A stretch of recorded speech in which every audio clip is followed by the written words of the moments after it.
दहेज प्रथा। एक सुंदर सी लड़की रोशनी कॉलेज में अपना ग्रेजुएशन पूरा करती है।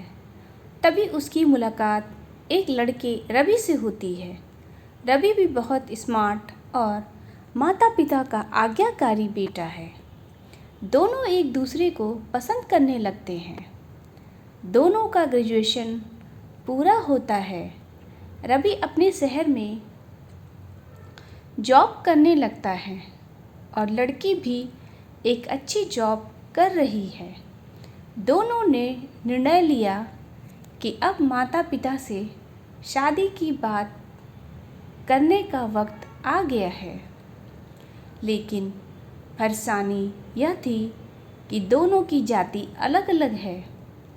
रोशनी पंडित है और रवि ठाकुर था। रवि के समाज में दहेज बहुत ज़रूरी है, जो कि नगद में होता है। इसके अलावा कई तरह के गिफ्ट्स और गहने की भी मांग की जाती है। रवि ने रोशनी को यह स्थिति स्पष्ट की और कहा, घर वालों को मनाओ। अगर तुम सभी मांगें पूरी करवाती हो तो मेरे माता पिता तुम्हें पलकों पर बैठाएंगे। रोशनी ने अपने माता पिता से यह बात कही। रोशनी के माता पिता को यह बात पसंद नहीं थी, पर रोशनी की जिद थी कि अगर मुझे दहेज दोगे तो मेरी इज्जत बढ़ेगी। रोशनी के माता पिता सक्षम भी थे। बिना मांगे भी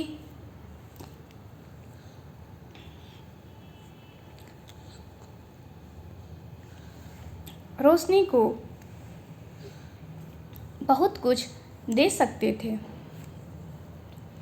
पर उन्हें इस तरह दहेज की मांग करने वाले लोग पसंद नहीं आ रहे थे।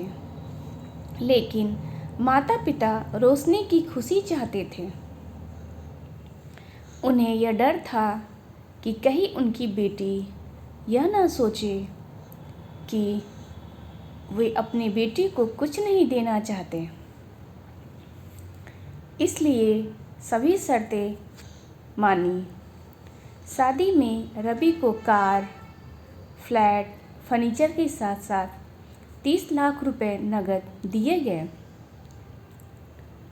साथ ही रोशनी को गहने भी दिए गए और सभी रिश्तेदारों को गिफ्ट्स और कपड़े भी दिए गए।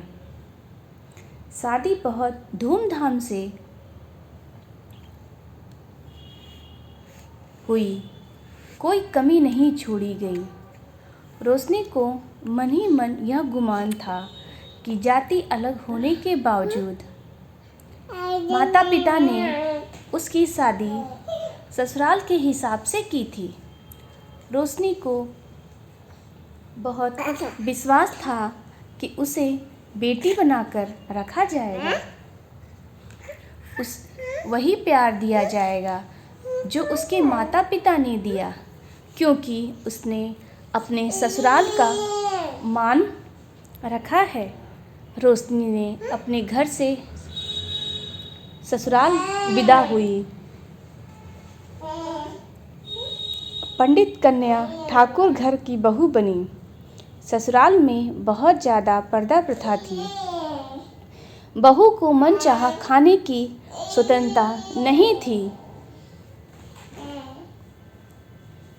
कितनी भी भूख क्यों न हो, घर की बहू सबके खाने के बाद ही खाना खाएगी। यहाँ तक कि उसे घर के पुरुषों के सामने बैठने तक की इजाज़त नहीं थी। रोशनी ने इस बात पर ऐतराज़ दिखाया, पर उसकी किसी ने ना सुनी। रवि ने भी यह बोलकर मुंह फेर लिया कि यह तो रिवाज है। रोशनी को जो गुमान था वो धरा की धरा रह गया।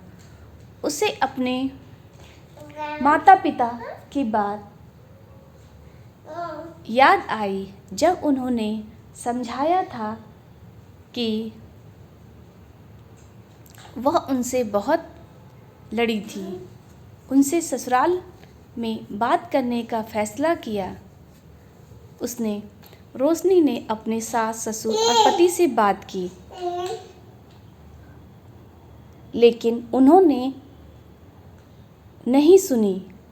उसे बहुत बेरहमी से पीटा गया। रोशनी ने कभी ऐसा व्यवहार नहीं देखा था। उसे जिस लाए हुए दहेज पर घमंड था वह चूर चूर हो गया था। रोशनी को माता पिता से बात करने में भी शर्म महसूस हो रही थी और इसी कश्मकश में एक दिन रोशनी ने अपने आप को ख़त्म कर दिया। माता पिता को जब यह पता चला तो उन्हें अपनी गलती का एहसास हुआ कि वक्त रहते समझा होता तो बेटी साथ होती। जो लोग दहेज पर बेटे को शादी करते हैं उनकी सोच हर तरह से छोटी होती है।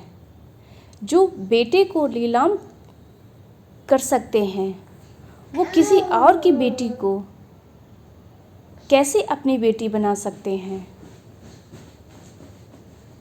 दहेज कभी खुशियाँ की चाबी नहीं होती।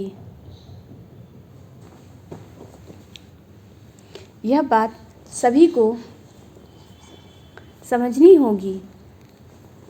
इस दहेज प्रथा की कहानी में आपने पढ़ा होगा कि माता पिता ही नहीं लड़की की सोच भी दहेज को सपोर्ट कर रही थी। कई बार लड़कियों को दहेज का गुमान होता है, पर जो लोग लोभी होते हैं वो कभी अच्छे नहीं हो सकते। यह बात सबको समझने की ज़रूरत है।